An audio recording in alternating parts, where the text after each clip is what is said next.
फरवरी का महीना चल रहा है और इस समय हमारे गार्डन में जितने भी परमानेंट प्लांट्स हैं उन पे हमें अपना काम शुरू कर देना चाहिए। तो आज मैं आपको इस वीडियो में गुलाब और गुड़हल जो हम सभी के गार्डन में होता है उसी में किस तरह से फर्टिलाइज़र देना है उसी के बारे में बताऊंगी। और दोनों के लिए मैंने एक जैसा ही फर्टिलाइज़र तैयार किया है क्योंकि दोनों ही प्लांट्स जो हैं वो हैवी फीडर होते हैं और दोनों का जो नेचर है वो भी सेम ही होता है। दोनों को एसिडिक सॉइल पसंद होता है, तो दोनों के लिए मैंने एक जैसा ही फर्टिलाइज़र बनाया है। और दोनों की प्रूनिंग मैंने कर दी थी 15 दिन पहले ही। तो प्रूनिंग के बाद अब मैंने पौधों पे गुड़ाई भी कर ली है गमले में सबके। और अब जब थोड़ी सी मिट्टी उसकी सूख गई है तो अब फर्टिलाइज़र मैं तैयार कर रही हूँ। और ये मेरे देसी गुलाब हैं और देखिए इस बार देसी गुलाब भी एकदम इंग्लिश गुलाब की तरह खिल रहे हैं मेरे बगीचे में, पॉट में। और इसका साइज़ बहुत ही बड़ा, और इसकी देखिए ये जो कलियाँ ये भी काफ़ी बड़ी बड़ी बनी हैं। तो गुलाब को जब प्रॉपर सनलाइट मिले और दिन में कम से कम 5 से 6 घंटे की सनलाइट मिले और रेगुलर आप उसमें फर्टिलाइज़र दें तो फिर ऐसा ही रिज़ल्ट आता है। तो आज जो फर्टिलाइज़र मैं तैयार कर रही हूँ वो एकदम ऑर्गेनिक फर्टिलाइज़र है। तो ये देखिए ये मैंने लिया है वर्मी कंपोस्ट और ये मैंने लिया है बोन मील। इसे चाहे तो आप स्किप भी कर सकते हैं। ये मैंने लिया है कॉफ़ी पाउडर और ये देखिए ये मैंने लिया है नीम खली। तो बोन मील आप चाहें तो स्किप कर सकते हैं क्योंकि मेरे प्लांट की ग्रोथ बहुत ज़्यादा नहीं हो रही है तो मुझे लग रहा है कि मुझे बोन मील डालना चाहिए। वैसे तो बोन मील हम नए जो पौधे हम रिपोर्ट करते तभी हम डालते हैं मिट्टी में। और ये देखिए ये बहुत सारी चाय की पत्ती जो यूज़ की हुई है उसे मैंने धूप में सुखा लिया है। काफ़ी दिनों का इकट्ठा किया था मैंने, तो इन्हें मैंने सुखा लिया है। तो ये ही फर्टिलाइज़र मैं अपने गुलाब और गुड़हल दोनों के प्लांट्स में देने वाली हूँ। तो ये देखिए ये फर्टिलाइज़र को अच्छे से पहले मैं मिक्स कर लेती हूँ। तो जो कॉफ़ी पाउडर है वो सॉइल को एसिडिक बनाने में हेल्प करता है और दोनों ही गुलाब या गुड़हल दोनों को ही एसिडिक सॉइल बहुत पसंद है। इसके अलावा जो नीम खली है, नीम खली भी बहुत ही बढ़िया फर्टिलाइज़र होता है और इसे आप अगर इसमें बहुत सारे माइक्रोन्यूट्रिएंट्स होते हैं और इसे हम मिट्टी में डाल दें तो किसी भी तरह के इंसेक्ट या पेस्ट अटैक का डर नहीं होता है। तो ये फर्टिलाइज़र बहुत ही बढ़िया है। तो चाय की पत्ती और बोन मील और वर्मी कंपोस्ट और नीम खली और कॉफ़ी पाउडर इन सभी को मैंने अच्छे से मिक्स कर लिया है और ये अब फर्टिलाइज़र मेरा रेडी है। साथ ही साथ जो सीजनल प्लांट्स हैं उनके लिए मैंने लिक्विड फर्टिलाइज़र भी तैयार किया है। ये 2 दिन मैंने भिगो के रख दिया था और देखिए ये फर्मेंट हो चुका अच्छे से। इसमें मैंने गोबर की खाद का इस्तेमाल किया है, पुरानी गोबर की खाद थी मेरे पास। और इसके अलावा मैंने केले के छिलके यूज़ किए हैं जो कि हमारे फ्लावरिंग प्लांट्स के लिए बहुत ही ज़्यादा ज़रूरी हैं क्योंकि इनमें पोटेशियम की मात्रा बहुत ज़्यादा होती है जो कि फूलों के लिए बहुत ही ज़रूरी है। और इसके अलावा मैं सीवीड सॉल्यूशन का अभी डालूँगी इसमें और थोड़ा सा वर्मी कंपोस्ट मेरे पास था तो उसे भी मैंने डाला है इसमें। तो 2 दिन के बाद आप देखिए इस पानी में मैं जो भी लिक्विड है उसे मिक्स कर ले रही हूँ। डायरेक्ट तो ऐसे हम डाल नहीं सकते, तो दोनों ही काम करने हैं, चाहे वो परमानेंट प्लांट हो या सीजनल, दोनों की ही केयर हमें करनी है। और अब ये देखिए मैं सीवीड सॉल्यूशन मिला रही हूँ इसमें। तो सीवीड सॉल्यूशन मिला के ये लिक्विड फर्टिलाइज़र भी मेरा रेडी है। और जो मैंने परमानेंट प्लांट के लिए फर्टिलाइज़र बनाया वो आपने देखा ही। तो इसे सारे ही जितने भी सीजनल फ्लावरिंग प्लांट हैं उनमें मैं दूंगी। तो ये देखिए शाम हो गई है तो गजेनिया के जो भी फ्लावर्स हैं वो देखिए बंद हो चुके हैं, तो इनमें भी फर्टिलाइज़र दे रही हूँ। तो आपके पास भी जितने भी सीजनल फ्लावरिंग प्लांट्स हैं उनमें रेगुलर फर्टिलाइज़र देते रहिए क्योंकि फरवरी और मार्च ये 2 महीने जो ये फूल हैं इनका खिलने का पीक होता है। तो बहुत ही अच्छे से इस समय फ्लावरिंग होगी अगर आप उसकी प्लांट्स की अच्छे से केयर करें तो। और ये देखिए ये कैलेंडुला जिसकी सैपलिंग मैं लेकर आई थी और मैंने वीडियो भी बनाया था। तो अब देखिए इसमें फ्लावरिंग शुरू हो गई है और काफ़ी सारे इसमें फ्लावरिंग बर्ड्स भी बन रहे हैं। तो देखिए सैपलिंग हम कितनी सस्ती लाते हैं और देखिए कितने सुंदर फूल पाते हैं। और ये पिटूनिया, तो सब पे ही मैं ये फर्टिलाइज़र दे रही हूँ। और रेगुलर इसकी पिंचिंग करते रहें अगर अच्छे से इसमें आपको फ्लावरिंग चाहिए तो। और इसे ज़्यादा से ज़्यादा सनलाइट मिल सके इसका भी ध्यान देना है हमें। और ये देखिए, ये टेरेस पे जो मेरा पिटूनिया रखा है, देखिए किस तरह से फूलों से भर गया है, क्योंकि इसे पूरे दिन सनलाइट मिलती है।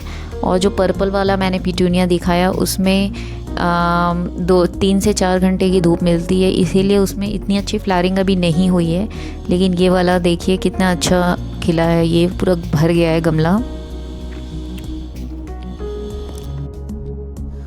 और ये देखिए, ये मेरे बटन रोज़ हैं, तो इनमें मैंने गुड़ाई कर दी थी। जिन भी प्लांट्स पे फर्टिलाइज़र देना हो, पहले आप उसे एक दिन पहले ही गुड़ाई करके और उसे धूप में रख दीजिए ताकि मिट्टी थोड़ी सी सूख जाए। और ये देखिए, तो ये जितने भी प्लांट्स थे मेरे, उनको मैंने पहले ही गुड़ाई कर ली थी उनमें। तो ये 2 बटन रोज़ हैं मेरे पास, एक ऑरेंज कलर का और एक रेड कलर का। तो ये देखिए, अब इनमें मैं जगह बना रही हूँ अच्छे से। और गुलाब में तो हमें हर 15 दिन में ही फर्टिलाइज़र देना ज़रूरी है, तभी हम इसमें अच्छे फूल पा पाएंगे।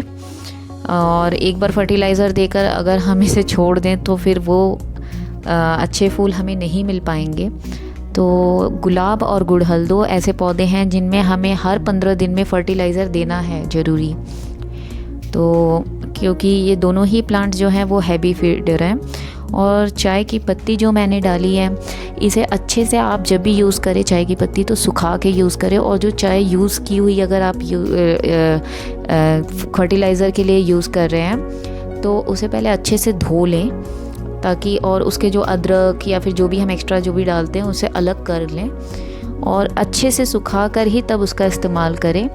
क्योंकि जो टी लीव्स होती हैं ये बहुत ही अच्छे इसमें न्यूट्रिएंट्स होते हैं, टैनिक एसिड होता है, जिसकी वजह से जो आपकी मिट्टी है वो उपजाऊ बनती है। इनमें जो न्यूट्रिशनल लेवल है वो भी बढ़ता है और जो मिट्टी की क्वालिटी है वो भी इम्प्रूव होती है। तो मैं तो गुलाब में चाय की पत्ती काफ़ी सालों से यूज़ कर रही हूँ और इसका रिज़ल्ट भी मुझे देखने को मिलता है। तो आप बेफिक्र होकर चाय की पत्ती यूज़ करें। और अगर आप अदरक और ये सब अलग नहीं कर पा रहे हैं और चाय की पत्ती को प्रॉपर सुखा नहीं पा रहे हैं तो फिर आप फ्रेश टी लीव्स का यूज़ कर सकते हैं। और ये जो फूल सूख गए हैं देखिए, इन्हें भी मैं अलग कर ले रही हूँ। तो ये देसी गुलाब के भी मेरे पास 2 पौधे हैं, तो उनमें भी मैं फर्टिलाइज़र दूंगी। तो गुलाब में इस समय आप चाहे प्रूनिंग हो या फिर फर्टिलाइज़र, ये सारे काम कर सकते हैं। और इस समय करेंगे तो आने वाले मंथ में आपको काफ़ी अच्छा रिज़ल्ट मिलेगा और अच्छे फूल पा पाएंगे आप। तो बस थोड़ा सा केयरफुल होकर हमें देना होता है, क्योंकि नीचे नीचे जो कांटे होते हैं उससे अपने हाथ को बचाना भी बहुत ज़रूरी होता है। तो मैं बहुत केयरफुली कर रही हूँ।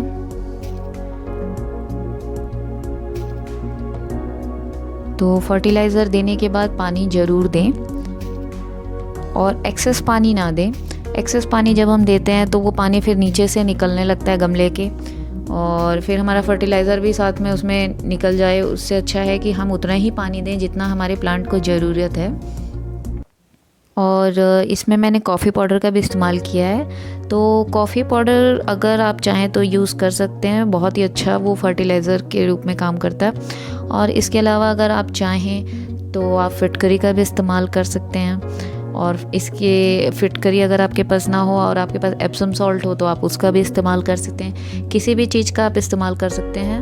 वैसे एप्सम सॉल्ट को तो आप अगर लिक्विड पानी में डिज़ोल्व कर कर ही डालें तो ज़्यादा अच्छा होता है। तो और इसके अलावा जो इसमें मैंने नीम खली का इस्तेमाल किया है, तो नीम खली भी आप ज़रूर डालें अपने पौधों में, क्योंकि ये जो होते हैं जितने भी हैं ये ऑर्गेनिक फर्टिलाइज़र होते हैं, ये स्लो रिलीज़ फर्टिलाइज़र होते हैं। तो प्लांट्स को जो न्यूट्रिशन है वो कंटिन्यू मिलता रहता है। और जब हम क्या होता है कई बार एक्स्ट्रा जब फर्टिलाइज़र बहुत ज़्यादा डाल देते हैं तो हमारे प्लांट्स की लीव्स बर्न होने लगती हैं। लेकिन ऑर्गेनिक फर्टिलाइज़र में आपको इन सब चीज़ों का डर नहीं होता है, तो बेफिक्र होकर आप इनका इस्तेमाल कर सकते हैं। और जो बोन मील है उसका इस्तेमाल भी मैंने इसीलिए किया है क्योंकि ये देखिए, ये जो मेरा प्लांट है गुड़हल का, इसमें बहुत अच्छा ग्रोथ मुझे नहीं देखने को मिला। तो पता नहीं इसकी ग्रोथ क्यों रुक सी गई है, तो इसीलिए मैं इसमें बोन मील का इस्तेमाल कर रही हूँ। तो बोन मील से क्या होता है कि रूट की जो ग्रोथ है वो बहुत अच्छी होती है। तो जब भी हम नए पौधे लाते हैं जो, या फिर जो पौधे हमारे छोटे रहते हैं, उनमें हम बोन मील का इस्तेमाल करते हैं। तो इसीलिए मैं इनमें बोन मील डाल रही हूँ, क्योंकि इसकी रूट की ग्रोथ अच्छी हो, तभी हमारा प्लांट ऊपर से भी हरा भरा और सुंदर होगा।